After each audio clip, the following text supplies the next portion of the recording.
What's going on, everyone? Welcome back to the channel. This is going to be my final concluding review of our 2021 Subaru Outback Onyx edition. I've had this thing for around a year plus now, and I feel like I have a good idea of who this may be for, may not be for. So we got the sticker here, which may be difficult to read because it is so sunny outside. But if you look at the actual price, it is $38,000, around $39,000, and that's mainly because you pay for a little bit of upgrades here. So you basically have the moonroof and then the upgraded Starlink 11.6-inch display here, which I will talk about that later on down the line. So I've driven this to Florida once, so I've had a pretty decent long road trip with it. And we have a toddler and another baby on the way, so this is mainly a family vehicle. But we also have a Subaru Ascent, so this probably is a little overkill, a little too large for our needs. But first thing, the outside is held up extremely well, besides my little one incident where I maybe got too close to the garage door when it closed, and it caused a little bit of an issue there. But besides that, this thing has been rock solid, zero issues with it. We generally do our own maintenance, and we haven't had any issues with that. I think I have around 11,000 miles on it now, if I have that right. Oh, I just noticed the key is over here. So for the key, you get a standard key fob. Pretty sure all Subaru keys are like this now. Also just have remote entry and all that jazz. A lot of the Subarus are going, actually a lot of all vehicles are going to that kind of time frame now. So as far as miles, just a pre-warning, this is going to probably be a pretty long video. So about 11,000 miles on it there, and currently I'm getting 21.7 miles per gallon over the life of the vehicle. And if I go to my current fuel, I'm getting about 23, so about 21.7 is about all I think anyone's gonna get with this thing if you have a shorter commute to work. So I only drive about 6 miles to work, so it is barely gets time to warm up. But the exterior, it's really a good looking wagon, if you ask me.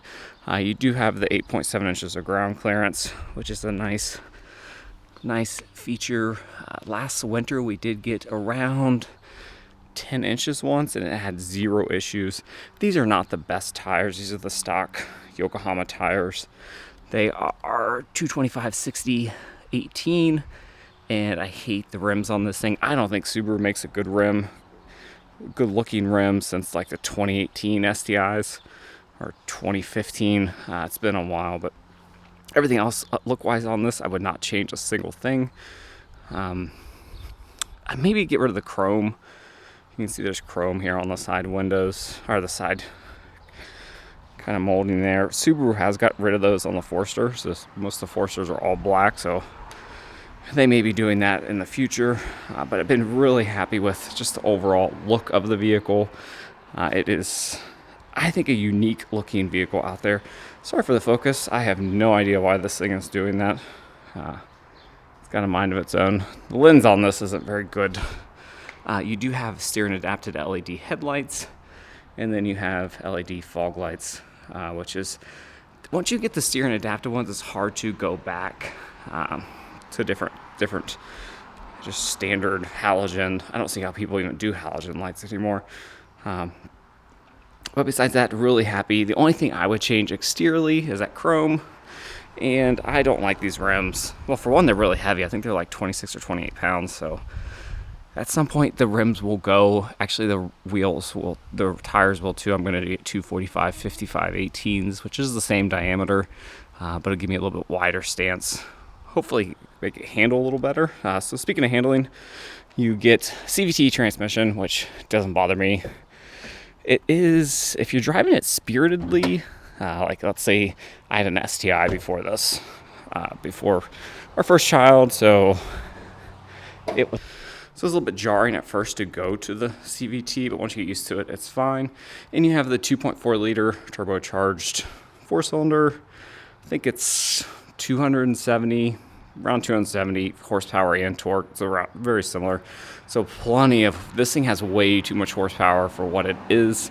It's a large vehicle, so it does get up and go, but I just think it's a little bit too much for a few reasons. But the motor, I'll get to the reasons in a second. The motor is very smooth, very responsive.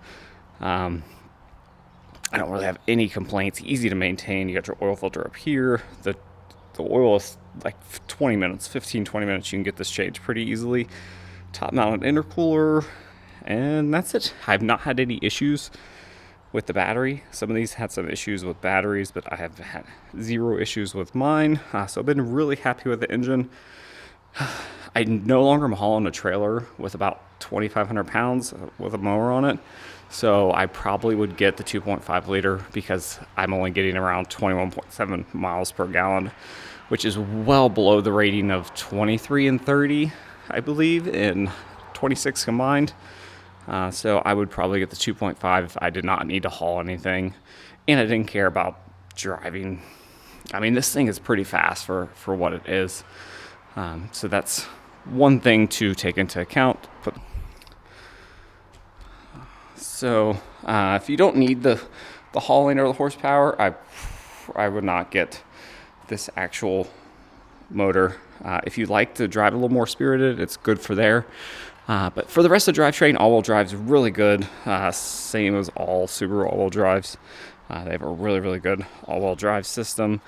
It is very soft. It's a very soft sprung vehicle, so you're not going to throw this around any corners like you would WRX STI, or even things like a Mazda CX-5 or like an Acura RDX. They're probably a little bit more stiffer riding than this will be.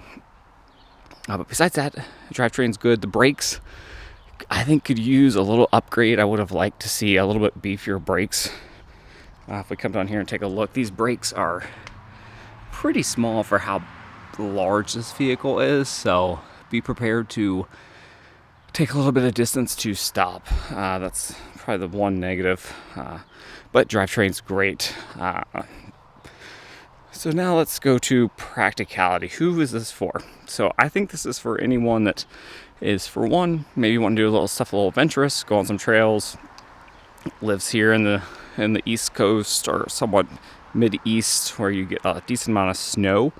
So I live in Ohio, we get a decent amount of snow, and this is what kind of gets me through everything.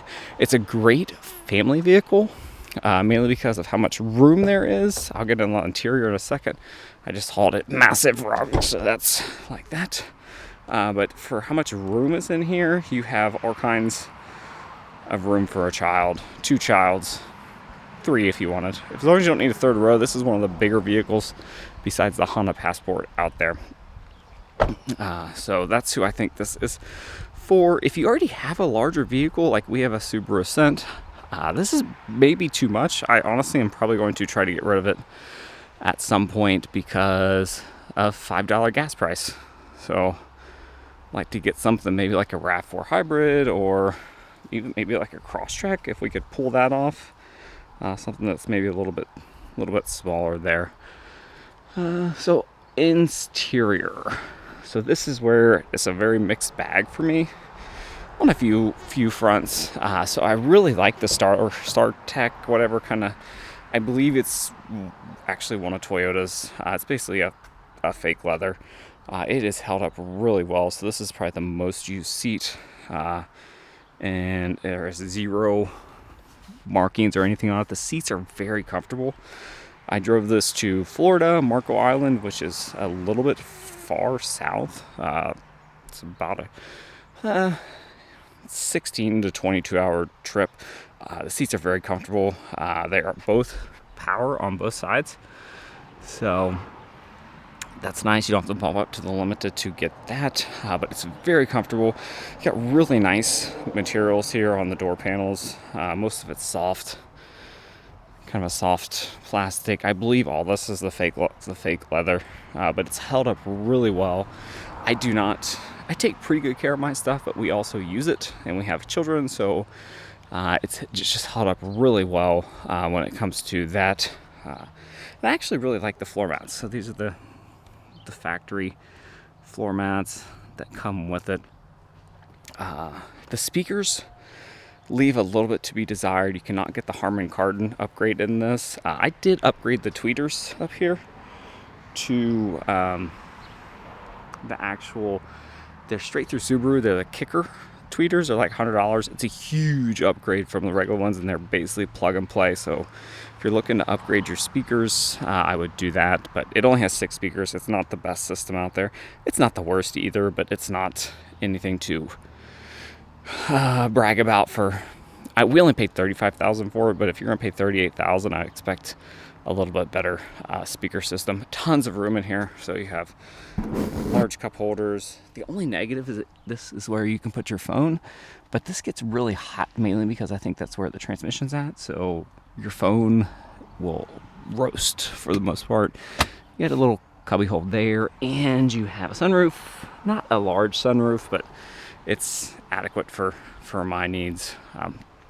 This is where I think this thing really shines, in the back section. So this is a really large cabin. There's tons of room. These seats recline, which I've never sat back here, but I've been told that it's actually really good. You have heated seats in the back, which is nice. I have never rode here in the back, but you do have heated seats. You have some outlets there, USB-A, and you have vents. I do think this could use a little bit of rear vents because it does get kind of hot in the back. So I do think that would be a good upgrade. But tons of room. This is a fairly large car seat. My wife is 5'10", and as you can see, there's all kinds of room there if you wanted. I think the Kleck car seat is a little bit bigger than this, which we looked at also. But it fits really easily in there with tons of room. The doors open really wide compared to a lot of competitors out there. They are a little bit wider opening. So it's pretty easy to get kids in and out. It is a little bit, would like the door to be a little taller, but that's not, and this is basically a lifted car, so there's not a whole lot you can do there. And this is another area that really shines, but there is tons and tons and tons of cargo room. So this is, besides the Passport, I think this is the largest cargo area that you can get in a vehicle. And you do get a full-size spare underneath here. There's a little bit of storage under there, but you get a full-size spare, which is nice if you're going on long trips and you're worried about getting a flat tire and having to run a regular donut. Full-size spare, full-size rim, so you don't have to worry about any of that stuff. And you get plenty of storage. These mats came with it. They were just a factory option, but there's plenty of storage on both sides. Easy to flip the seats down. This is really a practical vehicle for, I think, a family. I think it's right on there for a family, or if you're an adventurous type and you live in maybe the Mideast, somewhere around there where you get a decent amount of snow and ice and cold weather, and it's just a really good vehicle there. Oh, one last thing about the exterior. So I do like that these are all kind of blacked out here. So even with the Outback XT, and these are kind of a smoky. I think it looks better than some of the other ones. And give you kind of a quick view of this side. Materials have been held up really well. Our toddler's probably not the most gentle back here, and everything is held up pretty well without any complaints. My wife says the seat's comfortable. She says it's more comfortable than the Ascent, which I believe has the same seats in it. So we have an Ascent Limited also, which she drives. She says this is more comfortable, but who knows? Oh, gas mileage. I forgot to show you. So that's combined what I'm supposed to be getting, 26. Not getting anywhere near that. I don't usually touch the highway, but it's not anywhere near that. There's a lot more storage, I think, for the passengers in here. So not only do you have the stuff here on the side, but you have this little area here to store your phone. And then you also have this little cubby area down there, which I think is nice. The infotainment. So This doesn't bother me, but you do, I think, could benefit from some more buttons. So for this, like let's say if you want to turn the heated seats on, there's little buttons down here. Most everything's within the touch screen, so you can do your temperature here, your volume and tune, and your hazard, and that's about it. Everything else, if you want to change to go from air to heat, or you want to, adjust any type of cooling or heating, you have to go through the touch screen, which is very unsafe if you ask me, but it works. It looks very, very nice when you do Apple CarPlay or Android Auto, so it does look pretty nice if you're doing that. But interior, happy with everything besides the speakers, and the infotainment is kind of hit or miss, but that's personal preference. And that's really it. That's really my overall review. Is I think this is an excellent vehicle with a few issues. One, it's expensive. So if you already have a big vehicle, I don't know why this is focus breathing, but if you already have a big vehicle, I don't really think that this is for you. You could probably get something a little bit smaller just because of my gas mileage that I've been getting. I would hate to recommend this for someone and they get worse gas mileage than I am. They do have really good colors. I like basically every color that the Outback comes in. I just think it looks nice. Not a big fan of the rims, but happy with the way it's very smooth to drive. It's very soft. It handles pretty good. It could use, I think, to be a little bit stiffer, but it's not that type of vehicle. So that's it. That's my long-term review. I probably won't do any more reviews on this. I honestly am probably going to get rid of it soon just because we already have an Ascent and we're kind of trying to downgrade a little bit, save a little bit on gas since we have to pay for childcare now, which if you've ever had to pay for childcare, it's expensive. So that's going to be it. They do hold their value well. I think that Kelly Blue Book on this is like $37,000, which is good because I only paid $35,000 for it, even though the car market's broken, but that's a different story for a different time. But that's it. We're really happy with it so far. I would recommend it to anyone. You can get some, like if you were okay with getting like the premium model, you can really get this for a decent price point and have a nice large vehicle, large two-row vehicle that would suit your needs pretty well. So that's it. Comments, questions, leave them below. I will get back to you. I'm not going to do any more Outback videos. So this is it. Have a good rest of the day, weekend, whatever is out there, and I'll see you guys next time.